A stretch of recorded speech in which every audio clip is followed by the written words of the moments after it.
AI နဲ့ဖန်တီးထားတဲ့ YouTube ဗီဒီယိုတွေကနေတစ်လောက်ဒေါ်လာထောင်ချီရှာလို့ရနိုင်မယ်လို့တင်တွေးမှုပါသလား Begun once glowed with temples, faith, and peace, until one dry year it all began to fade. The king said, "Let us rise again together," and the people answered with hope in their eyes. Everyone helped, young, old, rich, poor. One brick at a time, they brought Begun back to life. ဒီနေ့ဗီဒီယိုမှာတော့ AI ကိုသုံးချပြီး YouTube ပေါ်မှာငွေရှာလို့ရတဲ့ဒီလိုမျိုး history ဗီဒီယိုတွေကိုဘယ်လိုလုပ်ရမလဲဆိုတာအစအဆုံးပြောပြပေးသွားပါမယ်။တစ်ခါမှ AI ကိုမသုံးဘူးရင်တော့မှဒီဗီဒီယိုကိုကြည့်ပြီးတဲ့အခါကိုယ့်ဘာသာကိုလုပ်တတ်သွားမှာပါ။အရင်ဆုံး ChatGPT မှာဖြစ်ဖြစ် DeepSeek မှာဖြစ်ဖြစ်ကိုဖန်တီးခြင်းတဲ့အကြောင်းအရာရဲ့ story နဲ့ narration ကိုသားထုတ်ပါမယ်။ prompt ကိုတော့ကျွန်တော် YouTube channel ရဲ့ comment မှာချလာပေးပါမယ်။ story တွေ narration တွေရလာပြီဆိုရင်တော့ Leonardo AI ကိုသွားပါမယ်။မိမိမှာရှိတဲ့ Google account နဲ့ပဲ login ဝင်လို့ရပါတယ်။ပြီးရင်တော့ model and preset နေရာမှာ concept app ကိုရွေးလိုက်ပါ style နေရာမှာတော့ game concept 3D ကိုရွေးလိုက်ပါမယ် image dimension ကိုတော့ 16:9 ပဲထားလိုက်ပါတယ်ပြီးရင်တော့ ChatGPT မှာထုတ်ထားတဲ့ story ကိုစင်းတစ်ခုချင်းစီလိုက် copy ကူးပြီး Leonardo AI မှာပုံထုတ်လိုက်ပါမယ်ကိုယ့်ရဲ့ story တိုင်းလိုအပ်တဲ့လောက်ပုံတွေကို Leonardo AI မှာထုတ်လို့ရပါတယ် Leonardo AI မှာ free account တစ်ခုကတစ်ရက်ကို credit 150ရပါတယ်ဒီဗီဒီယိုတွေက prompt အနေနဲ့ပဲစမ်းကြည့်ကြတယ်ဆိုရင်တော့ comment မှာ AI လို့မှန်းခဲ့ပြီးရင်ကျွန်တော်ပို့ပေးပါမယ် story အတွက်ပုံတွေရလာပြီဆိုရင်တော့ပုံတွေကနေဗီဒီယိုပြန်ပြောင်းဖို့ clean AI ကိုသွားပါမယ် clean AI နဲ့ရောက်ပြီဆိုရင်တော့ဗီဒီယိုတွေကိုဝင်လိုက်ပါပြီးရင်တော့ image to video ဆိုတာကိုရွေးလိုက်ပါပြီးရင်တော့ Sona Leonardo AI ကထုတ်လာတဲ့ပုံတွေတပုံချင်းစီ upload ပြီးတော့ဗီဒီယိုအဖြစ်ပြောင်းပါမယ်ဗီဒီယိုဖြစ်ပြောင်းတဲ့အခါမှာ prompt ကိုတော့ Sona ပုံထုတ်ထားတဲ့ prompt ကိုပဲပြန်ပြီးတော့သုံးလို့ရပါတယ်ပုံရော prompt ကိုထည့်ပြီးပြီဆိုရင်တော့ generate ကိုနှိပ်လိုက်ပါမယ်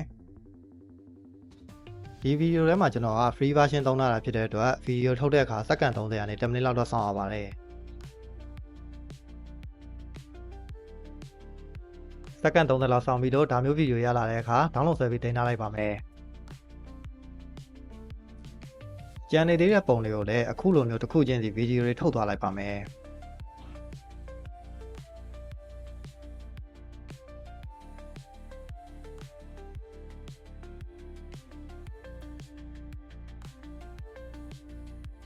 ဗီဒီယိုတွေကုန်ရလာပြီဆိုရင်တော့နောက်ခံစကားပြောအတွက် AI တန်သွားထုတ်ပါမယ်နောက်ခံစကားပြောအတွက် TTS Open AI လို့ Google မှာရိုက်ရှာပါမယ်ဒီ AI ကလည်း free trial ပေးတာလို့အခုမှစပြီးသုံးမဲ့သူတွေအတွက်အဆင်ပြေပါတယ် story နဲ့ live format narrator ကိုအရင်ဆုံးရွေးလိုက်ပါမယ်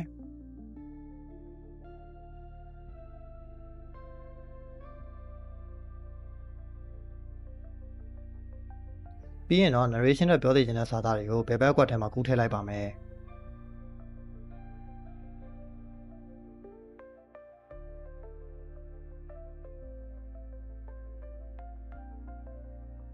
narration တော့လိုအပ်တဲ့စာတွေအကုန်ကူးထည့်ပြီးရင်တော့ create ဆိုတဲ့နေရာကိုနှိပ်လိုက်ပါ10 second လောက်စောင့်ပြီးလို့ success ဆိုပြီးပေါ်လာတဲ့အခါ go to history ကိုထပ်နှိပ်လိုက်ပါဒီလိုမျိုးအတန်ဖိုင်ရလာပြီဆိုရင်တော့တန်ဖိုင်ပေးကအဆက်လေး30နှိပ်ပြီးတော့ download ဆွဲပြီးတင်ထားလိုက်ပါမယ်ဗီဒီယိုတွေရော narration တွေရောရလာတဲ့အခါအကုန်လုံးကိုဗီဒီယိုတစ်ပုတ်ထဲဖြစ်ပြန်ပေါင်းဖို့ CapCut ထဲကိုသွားပါမယ် CapCut ထဲမှာ project အသစ်တစ်ခု create လုပ်ပြီးရတဲ့ media တွေကို Sona ထုတ်ထားတဲ့ဗီဒီယိုတွေရောအတန်ဖိုင်ရောတစ်ခါလေး import လုပ်လိုက်ပါမယ်ဖိုင်တွေအကုန်လုံး import လုပ်ပြီးရတဲ့ဗီဒီယိုတွေနဲ့အတန်ဖိုင်ကို timeline ပေါ်မှာအခုကျွန်တော်စီပြတာဆိုလိုမျိုးအစီအစဉ်တကျစီလိုက်ပါမယ်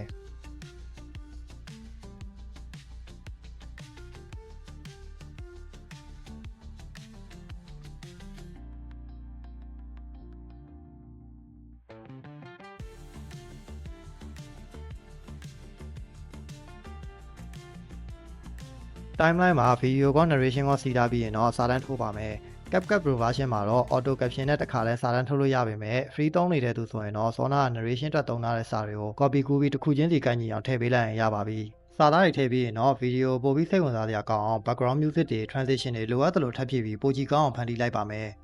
ဒီဗီဒီယိုမှာအစားဆုံးလုပ်ပြရင်ကြာနေမှာဆိုလို့အမြန်ပဲလုပ်ပြလိုက်ပါတယ်ဗီဒီယိုအတွက်လိုအပ်တာတွေအကုန်လုံးလုပ်ပြီးပြီဆိုရင်တော့ကျွန်တော်တို့စမ်းဖွင့်ကြည့်ပါမယ် Begun once glowed with temples, faith, and peace, until one dry year it all began to fade. The king said, "Let us rise again together," and the people answered with hope in their eyes. Everyone helped, young, old, rich, poor. One brick at a time, they brought Begun back to life. A storm broke their dream, but the next morning they came back and started again. The pagoda rose, and with it, the soul of Begun, reborn through unity and love. ဒါမျိုးဗီဒီယိုတွေကိုဖန်တီးပြီးတဲ့အခါ YouTube ပေါ်မှာပြန်တင်ပြီးပတ်စံချလို့ရပါတယ်တကယ်လို့သင်က YouTube channel နဲ့ကိုယ်တိုင်မလုပ်တတ်သေးဘူးဆိုရင်တော့ comment မှာ YouTube လို့မှတ်ခဲ့ပေးပါ မှန်ထားတဲ့သူရေတော့ပေါ်မူတည်ပြီး YouTube channel တစ်ခုဘယ်လိုစလုပ်ရမလဲဆိုတာကိုဗီဒီယိုတစ်ပုဒ်သက်သက်ဖန်တီးပေးပါမယ်အဆုံးထိကြည့်ပေးတဲ့အတွက်ကျေးဇူးတင်ပါတယ်နောက်ထပ်ဗီဒီယိုတွေမှာပြန်လည်ဆုံတွေ့ကြပါမယ်